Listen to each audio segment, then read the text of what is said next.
College में 3 लड़कियां होती हैं, पूजा, नेहा और रिया। तीनों बहुत गहरी दोस्त होती हैं। इन तीनों में से पूजा सबसे ज़्यादा खूबसूरत होती है, इतनी ज़्यादा कि पूरा कॉलेज उसी को देखता रहता है। लड़के उस पर फिदा रहते हैं, लेकिन पूजा कभी किसी के साथ सीरियस रिलेशनशिप में नहीं आती। वो सिर्फ हैंडसम और अटेंशन सीकिंग लड़कों को अपना निशाना बनाती है। जो लड़के उसे पसंद करते हैं वो यही सोचते रहते हैं, मुझसे ही क्यों रिलेशनशिप नहीं करती। कॉलेज में 4 लड़कों का ग्रुप होता है, राहुल, अमन, समीर और करण। उनमें से राहुल और अमन दोनों पूजा को पसंद करते हैं। दोनों के बीच अक्सर झगड़े होते रहते हैं। वो मेरी है, नहीं मुझे पसंद करती है। एक दिन पूजा खुद राहुल के पास आती है और धीरे से बोलती है, राहुल क्या तुम मेरे साथ फ्रेंडशिप करोगे?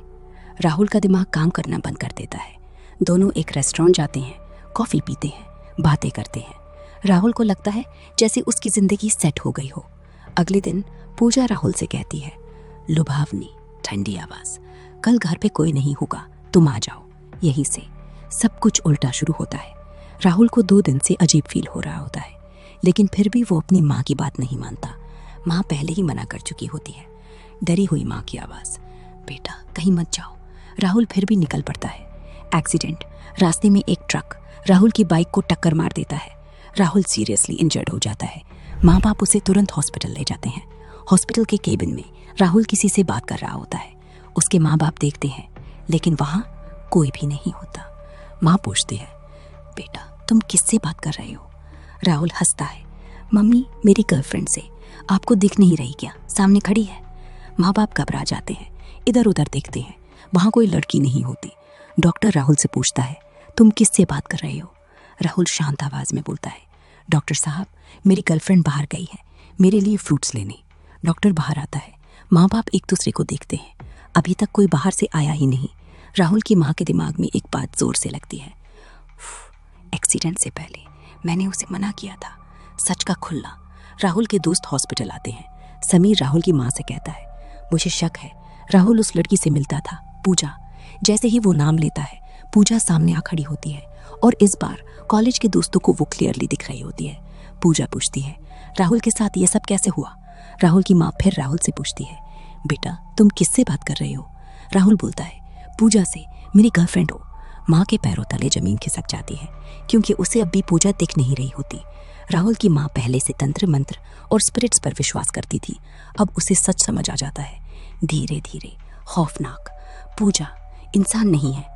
तभी पूजा राहुल की माँ के कान के पास आकर खतरनाक फुसफुसाहट, मैं राहुल को मार दूंगी। ये सुनते ही राहुल की माँ बेहोश हो जाती है और पूजा मुस्कुराते हुए राहुल के पास खड़ी रहती है। लंबा सन्नाटा। हॉस्पिटल से छुट्टी के बाद राहुल के माँ बाप उसे घर ले आते हैं। घर का गेट बंद करते वक्त राहुल के पापा रुक जाते हैं। उन्हें लगता है जैसे कोई बाहर खड़ा हो। वो धीरे से राहुल की माँ को बुलाते हैं। मुझे कुछ ठीक नहीं लग रहा, जैसे कोई देख रहा हो। राहुल की माँ तब हॉस्पिटल वाली सारी बात बता देती है। तभी राहुल बोलता है, मम्मी पूजा को आप अंदर क्यों नहीं आने दे रही हो? माँ बाप दोनों एक साथ जोर से बोलते हैं, यहाँ कोई नहीं है, चुपचाप आराम करो। पूजा पाठ। अगले दिन राहुल की माँ घर में पूजा पाठ करवाती है। 2-3 दिन तक राहुल शांत रहता है। राहुल खुद को समझा लेता है, शायद सब ठीक हो गया। एक दिन वो कहता है, मम्मी मैं कॉलेज जा रहा हूँ। माँ बोलती है, ध्यान से जाना और उस लड़की से दूर रहना। गलती दोबारा।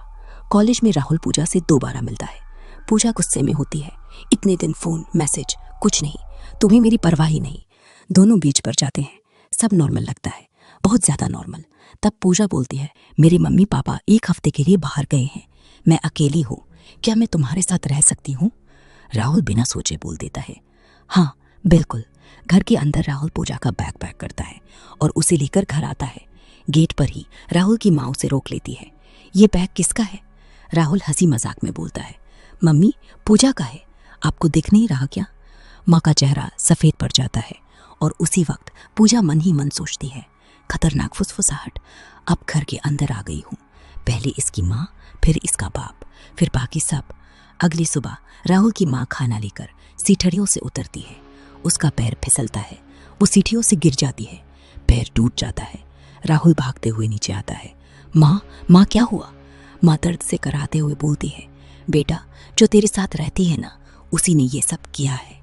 तभी गेट खुलता है। राहुल के पापा पंडित जी के साथ घर में आते हैं। पंडित जी घर के अंदर कदम रखते ही रुक जाते हैं और गंभीर आवाज में बोलते हैं, ये काम किसी इंसान का नहीं, ये उसी आत्मा का काम है। ये सुनते ही पूजा तुरंत घर से बाहर निकल जाती है। राहुल बाहर दौड़ता है, गलियों में, रोड पर, लेकिन पूजा गायब। अगले दिन राहुल कॉलेज जाता है। कॉलेज पहुंचते ही बस एक ही आवाज, पूजा पूजा। थोड़ी देर बाद पूजा सामने मिल जाती है, बिल्कुल नॉर्मल। राहुल गुस्से और कंफ्यूजन में पूछता है, कल तुम घर से अचानक कहाँ चली गई थी? पूजा शांत आवाज में बोलती है, मेरे मम्मी पापा अचानक घर आ गए थे, इसलिए मैं चली गई थी। फिर राहुल बोलता है, एक काम करो, तुम मेरे साथ घर चलो, मेरी मम्मी जो सोच रही है उसे पता चल जाएगा कि वो गलत है। पूजा बस हल्का सा मुस्कुरा देती है। घर का अंत। राहुल की माँ को पहले से पता होता है कि आज राहुल फिर पूजा से मिलेगा, इसलिए वो पहले ही पंडित जी को बुला लेती है। शाम को राहुल पूजा को लेकर घर आता है।